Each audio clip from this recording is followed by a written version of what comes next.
తెలుగుదేశం అనుకూల మీడియా చేస్తున్నటువంటి ఒక తప్పల్ల అంటే వాళ్ళకి ఎన్ని చెప్పినా సహజం, ఎందుకంటే వాళ్ళకి తప్పదు. గతానికి ఇప్పటికి ఉన్న తేడా ఏంటంటే, గతంలో ఒక సున్నిత రేఖ ఉండేది, వార్తని వార్తగా ఇచ్చి ఆ చివరిలో కొంచెం ముక్తాయింపులో తెలుగుదేశానికి అడ్వాంటేజ్ ఉందన్నట్టు రాసుకొచ్చేవాళ్ళు. ఇప్పుడు ఏకంగా కంప్లీట్గా అయిపోయింది. అసలు ఈ ప్రభుత్వాన్ని ఎవ్వరూ నమ్మట్లేదు, చంద్రబాబుని అపారంగా నమ్ముతున్నారని చెప్పేటటువంటి ప్రయత్నం చేస్తున్నారు.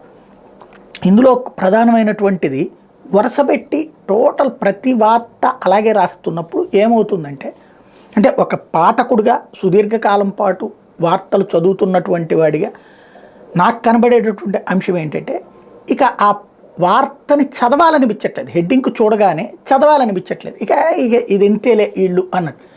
దానివల్ల మంచి మంచి విషయాలు, ఇప్పుడు ఫర్ ఎగ్జాంపుల్ నిన్న చక్కటి పాయింట్ ఏదైతే వెలుగొండలో ఓన్లీ టన్నెల్ ప్రారంభించారు కానీ నీళ్లు రావాలంటే కష్టం.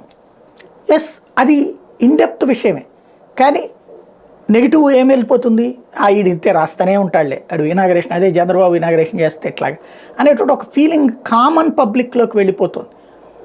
కొంచెం ఆ సున్నితత్వాన్ని ఇప్పటికి కష్టం అనుకోండి తయారు చేయటం, బట్ ప్రతి వార్తలోనూ ఇలా వక్రీకరించుకుంటూ రావడం వల్ల వాస్తవాలు జనం మర్చిపోతారు అనుకుంటే అదొక సమస్య. ఇక్కడ టోటల్గా ఇవాళ పత్రిక చూసినప్పుడు సేమ్ కనబడుతోంది.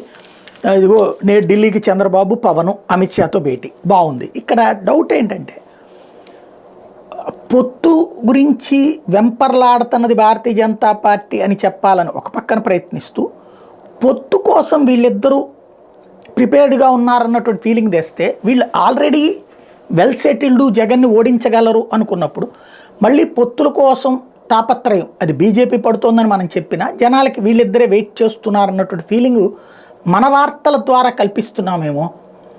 దానివలన ఏమిటి ప్రయోజనం అంటే, తెలుగుదేశం జనసేన లేకపోతే దెబ్బతినేస్తుంది, బీజేపీ లేకపోతే దెబ్బతినేస్తుంది అనేటువంటి ఒక ఫీలింగ్ ద్వారా తెలుగుదేశానికి మంచి చేస్తున్నామా చెడు చేస్తున్నామా అన్నటువంటి ఒక్కసారి సమీక్షించుకుంటే బెటర్ ఏమో. లేదు ఇట్లాగైతేనే కరెక్ట్ అనుకుంటే వాళ్ళ ఇష్టం, మనం ఏం చేయలేము వాళ్ళకి.